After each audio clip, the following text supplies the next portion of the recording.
What's going on? What's going on? It is the HODLs. We are back with another one. It's Monday, y'all. You know what it is. Every time it's Monday, I think of an opportunity to stack sats. I think of an opportunity to provide value. I think of an opportunity to mine fiat. Mine fiat, to take that very fiat and convert it to one of the hardest, scarcest, absolute scarcity assets and secure networks there is. You hear the horns honking. People are getting off at this time from doing whatever they're doing. Hopefully they've been producing and creating value to mine fiat so they can acquire more to stack sats. Excuse me. Speaking of, if you're stacking sats, stack them please responsibly. Do so with a peer-to-peer decentralized exchange such as HODL to get your sats from other anonymous Bitcoin holders. All you need is just the email address and a password. You don't need KYC, and that's what it's about. And then you take those very sats and you store them in a cold wallet, and an open source cold wallet, preferably, called the cold wallet itself. The cold wallet is in the CoinKite.com store down below. Very popular amongst Bitcoin community. Let's get it. All right, you see the energy, man. I got good energy today. I think I slept well last night, and I enjoyed a lot of raw milk this past weekend as I, was able to go by the farmers market, which I typically do every Saturday morning. And so I've just been feeling good today, and I hope you are too. Seriously. Let's talk about it, guys. I think mining fiat is very important. I think you should not get too overly consumed about the thoughts of others when it comes to mining fiat in an age of 11 consecutive interest rate hikes in the United States, liquidity recession, or the pullback of money from the system. At the same time, not interest rates, but inflation still climbing or accelerating. So this is very tough on most people, and the opportunity to be employed gainfully, and when I say gainfully, I mean to the point where you're able to have excess disposable income, right?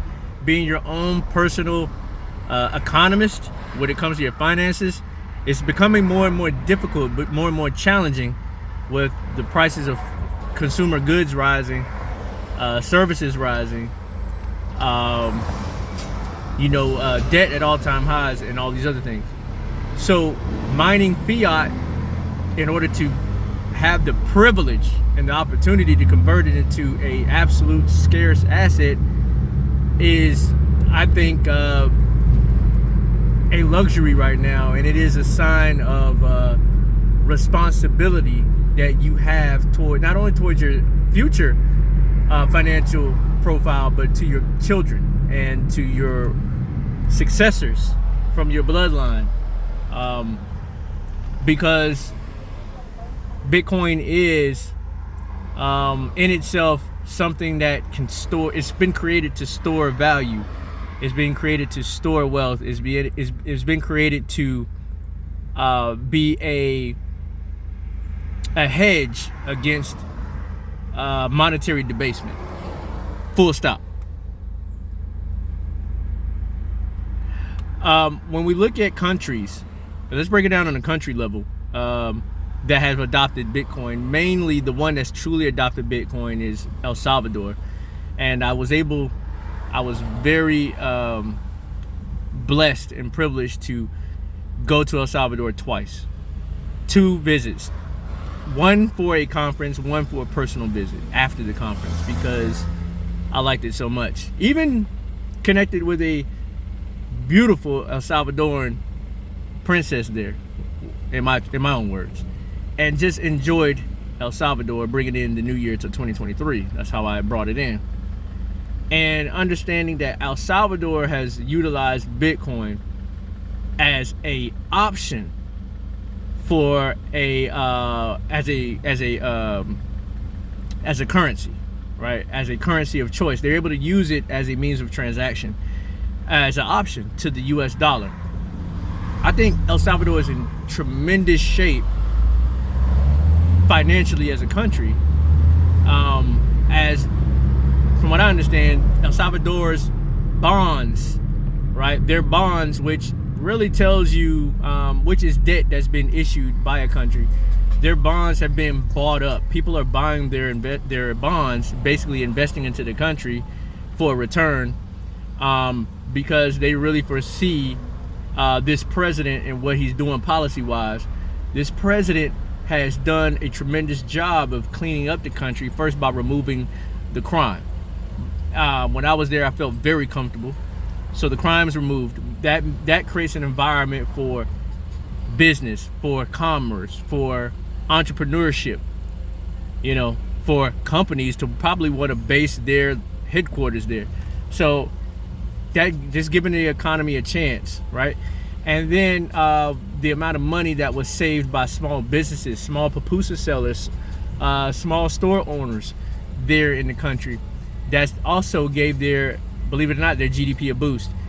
Secondly, in where I'm at here in North Carolina, there's a lot of El Salvadoran residents here that are actually sending money back to El Salvador. So they save a lot of money in remittances by using Bitcoin instead of Western Union all the time, which has also boosted the GDP. So for people who don't realize that Bitcoin was a success in El Salvador, and it will be further a tremendous success, haven't done the research and they haven't been there to see it for themselves. And so why am I bringing this up? Because I'm telling you that I'm drawing the comparison of how Bitcoin, being a store of value, using fiat, mining fiat in order to acquire this hard asset, in order to use this hard asset as a store of value, is a technological savings. It's savings technology. You can see it work on a country, on a level of an actual country, because El Salvador has Bitcoin there where it's legal tender. There's no taxation on it because it's legal tender, and people can save in it. The people in El Salvador can save in it without worrying about a capital gains, about even a transaction tax if they want to go in and out for their dollars, which is their preferred spending. I mean, I'll be honest with you, El Salvador is preferred to spend in dollars, and I can understand. Mainly it's because their dollars are being used to pay bills, right? Everything is denominated in dollars, but the savings technology is what many El Salvadorans are granted to use to help them bring generational wealth. And I think it's a beautiful thing. So we see it work on a level of the country. Whether they fully understand it or not at this point, I think it's coming gradually. I think it's hard for any people to fully understand it if they haven't really been put to the test yet. El Salvador hasn't went through a hyperinflation event. They're using the US dollar, so they're going through debasement, but it's by way of the US debasement, because they're using the dollar. It's still a debasement of the currency. So even if El Salvador wanted to save in the dollar, they're still getting robbed by quote-unquote 2% inflation, which in actuality may be close to 8 to 12. But yes, so I say that to say, man, just I hope you're stacking sats, because you don't want to be left behind. El Salvador is going to be ahead of the game, and it'll just be other countries like the US and more privileged Western countries that will end up getting in and acquiring sats, mostly at the price that they deserve. And that's just how it goes. So anyways, keeping it under 10. I'm out. You guys take care. Talk to you later.